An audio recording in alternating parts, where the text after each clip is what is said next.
it was through the concept of the tradwife and like learning about the tradwife phenomenon, and realizing that it was mostly a social media and influencer concoction. Like I don't think there was Mhm. just this groundswell of organic tradwifery happening. It was kind of a thing that caught fire on social media, through influencers, and so it just made total natural sense to satirize that and play into both tradwives and influencer culture by poking fun of the weird parasocial relationship between Mhm. viewers, followers, and the people creating the content. Um, yeah, so it was a lot of fun, and it actually got me way more into social media. It was kind of like a bad thing in a way because I felt like I had to research it. So Yeah.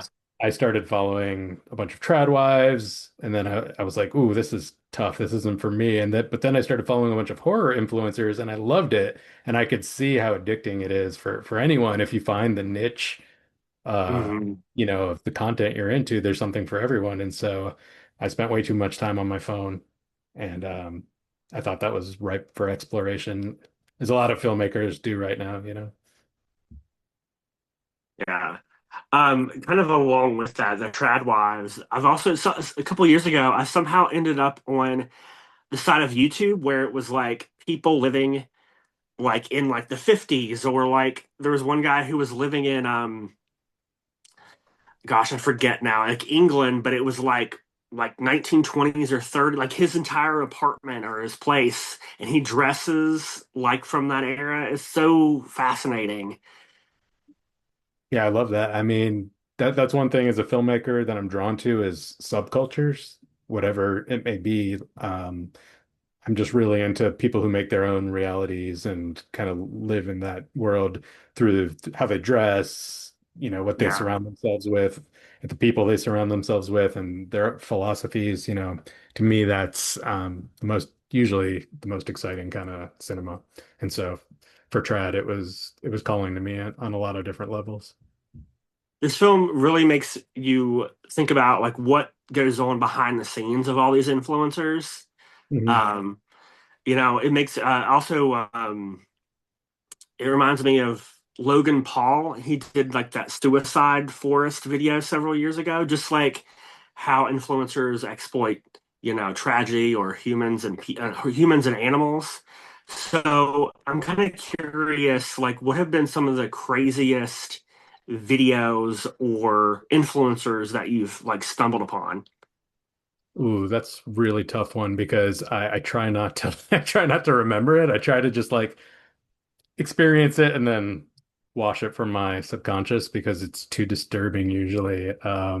The Logan Paul one really unsettled me for sure because it just shows a lack of like compassion and empathy and just a very cold kind of Mhm. removed view of the world. I haven't seen the new Faces of Death yet, but I feel like from everything I've read about it, it kind of taps into that perspective.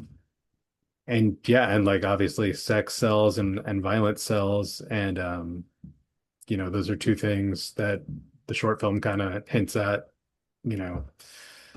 Yeah.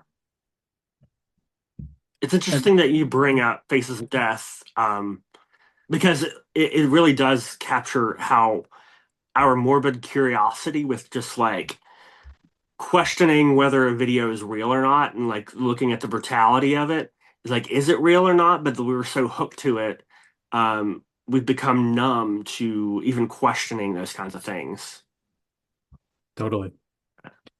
Yeah, and without giving away too much of the short, that plays in a little bit in Trad as well.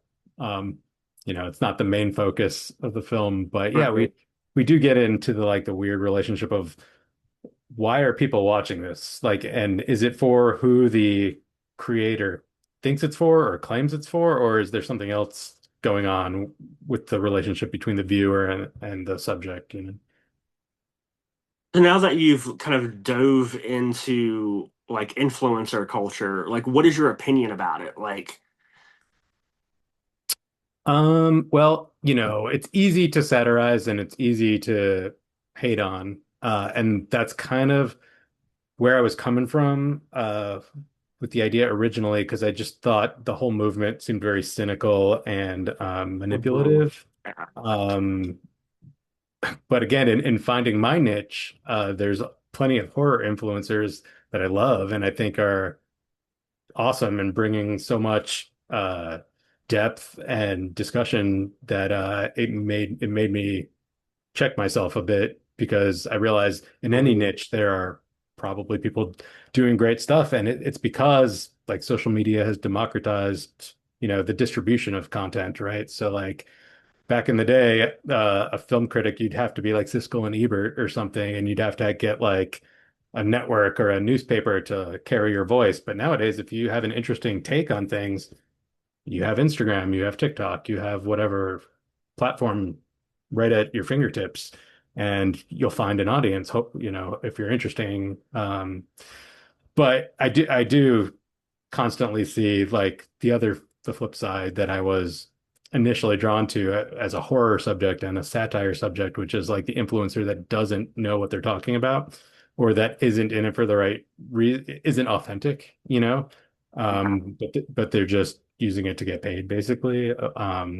And this all started for me when I had like a back injury, and so I was like looking up at home physical therapy stuff. And I just stumbled across like these like gym influencers and workout influencers that were giving what appeared to be really bad advice. And so I was just like, just very befuddled by the whole concept of influencers at first. Yeah. Yeah, Because for sure. the algorithm's just feeding you interesting stuff. It's not necessarily accurate or, it's not advice that necessarily works. It could be detrimental. Hmm. You know what I mean? So I just as subject, I find that pretty much endlessly fascinating. Yeah. It's weird too to think that ultimately we're all influencers to a certain degree, because we all feed into it. So, do you see yourself as, like, you're a filmmaker, obviously, but like, do you see, like, as you get more attention around this film, do you see that being something? Do you see yourself as being an influencer in a way? I don't. I've never thought of it that way. Um, but I definitely can relate in some ways, like having to promote the film on social media and having to put out interesting content and hoping to hook the algorithm to reach the most amount Yeah. of people who would be interested. And also like as a weird way to promote the short film, after we wrapped editing, we were still submitting to festivals and stuff like that. But the lead actress who plays Homemaker Mary, whose name is Millie Sanders, she agreed to do a bunch of fake content as Homemaker Mary. So for a few months before we ever had our world premiere, we were dropping Homemaker Mary tips and tricks on tradwife stuff on Instagram and TikTok for weeks, like daily. She would just come to my house and we would shoot a bunch at the same time, and then I'd just have content to spew out into the world for like Yeah. weeks at a time. And so in that way, I can definitely relate to influencers, and I know the highs of like making a video that works and suddenly you got tons of people following you out of nowhere. Like that's super exciting. And I know the bummer Yeah. of like doing a video that you really love and you're passionate about and it doesn't get traction. So yeah, I in that way, yes, but overall, no, I don't think of myself in that light. No. Millie's performance gives it reminds me of Stepford Wives in a lot of ways. So I'm curious, like, what were your kind of cinematic influences and like on the film, and what kind of direction did you give her? Well, honestly, going into it, I was more influenced by just the idea of the tradwife. That was almost to me like a concept in and of itself. I could Mhm. just clearly see the horror of the situation without influence. But then looking back, like retroactively, subconsciously, obviously, Stepford Wives was like the grandmother of this kind of perfect housewife horror genre. And some Yeah. other movies that I really loved that are kind of in that same ballpark would be like The Love Witch by Anna Biller. Okay. Season of the Witch by George Romero is incredible. Um, Serial Mom by John Waters. As far as the Betty Crocker type, vibe that the lead character gives off. And then it was funny, Andrew Perez, who plays Homemaker Mary's husband, he was asking me for like a reference just for his character, and I stumbled upon Bob Fosse's Star 80, which Eric Roberts is the lead in that, and he is so slimy and detestable. But you also have to understand Hmm. why the romantic partner would stay with them. And so in Star 80, Eric Roberts is like just a slime ball, but he's very charismatic and pushy, you know what I mean? And so you understand. And so Andrew, I think, took that note and did an amazing job. Because the movie doesn't work if you don't kind of understand that like he's saying all the right things and he's a nice guy and they've been down this road before and she wants him to change, but it's just probably not in the cards. So Yeah. hopefully you understand why Mary and Jay are a couple despite his gaslighting and Yeah. I love that you brought up Season of the Witch. I feel like we don't talk about that enough. Um, I love that performance and just the idea of the woman kind of reclaiming, the things put on her by society, which Mhm. obviously Millie's character does. And not to get any spoilers, but was her like character arc like where it ultimately goes? Was that how? Why was that important for this film?